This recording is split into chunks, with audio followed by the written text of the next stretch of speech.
Koy Weather Desk. Magandang umaga, Pilipinas. Weather Update. Ika-29 hanggang ika-30 ng Hulyo, 2026.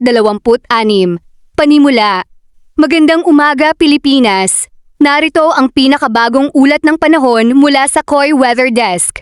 Ika-29 ng Hulyo, 2026, umaga. Luzon.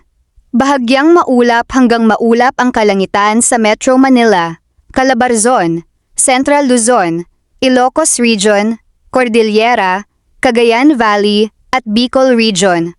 May posibilidad ng mahinang pag-ulan sa ilang lugar. Visayas. Maaliwala sa umaga ngunit may panakanakang maulap na kalangitan sa Samar, Leyte, Biliran, Cebu, Bohol, Negros at Panay. Mindanao. Maulap na may kalat-kalat na pag-ulan sa Davao Region, Caraga, Northern Mindanao, Sorsogon, Sultan Kudarat, South Cotabato, Sarangani at Zamboanga Peninsula. Tanghali. Magiging mainit at maalinsangan sa malaking bahagi ng bansa.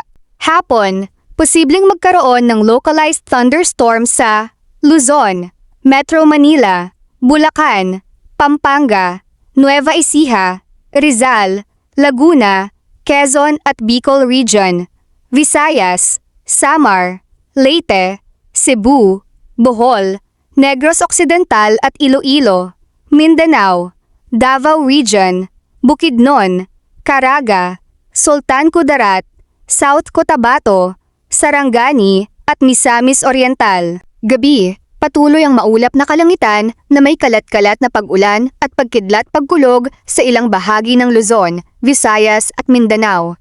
Hulyo 30, 2026. Umaga. Karamihan ng bansa ay makakaranas ng bahagyang maulap hanggang maulap na kalangitan. Tanghali. Mainit at maalinsangan sa malaking bahagi ng Luzon, Visayas at Mindanao. Hapon. Asahan ang panandaliang malalakas na pag-ulan at thunderstorms sa Metro Manila, Calabarzon, Bicol Region, Samar, Leyte, Cebu, Davao Region, Caraga at Sorsogon. Gabi. Mananatili ang maulap na kalangitan na may kalat-kalat na pag-ulan sa ilang bahagi ng bansa.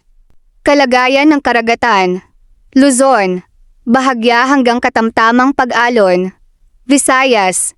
Bahagya hanggang katamtamang pag-alon. Mindanao. Katamtamang pag-alon, lalo na sa silangang baybayin. Pinapayuhan ang maliliit na sasakyang pandagat na mag-ingat kung may thunderstorms. Update sa mga bagyo. Sa ngayon wala akong makukumpirmang bagong bagyo o opisyal na pangalan ng bagyong papasok sa Philippine Area of Responsibility nang walang pinakahuling opisyal na bulletin. Iwasan ang pagbanggit ng hindi pa kumpirmadong pangalan, lakas ng hangin o lokasyon ng bagyo. Update sa mga binabantayang sistema ng panahon. Bukod sa lagay ng panahon sa ating bansa, may ilang kumpol ng mga ulap o weather disturbances na patuloy na binabantayan sa malawak na karagatan ng kanlurang Pasipiko. Sa ngayon, wala pang opisyal na kumpirmasyon na ang mga ito ay ganap ng bagyo o papasok sa Philippine Area of Responsibility. Posible pa lamang na lumakas ang ilan sa mga sistemang ito habang nasa karagatan, ngunit patuloy pa itong sinusubaybayan ng mga weather agency. Kapag ang isang weather disturbance ay naging mas organisado at umabot sa pamantayan ng isang tropical cyclone, saka lamang ito bibigyan ng opisyal na pangalan at iuulat ng mga awtoridad. Kaya naman, patuloy nating babantayan ang anumang pagbabago at agad kayong bibigyan ng update kung may bagong opisyal na bulletin. Paalala, magdala ng payong o kapote kung lalabas. Mag-ingat sa biglaang pagbuhos ng ulan, pagkidlat, malalakas na bugso ng hangin, at posibleng pagbaha sa mga mabababang lugar. Koy Weather Desk.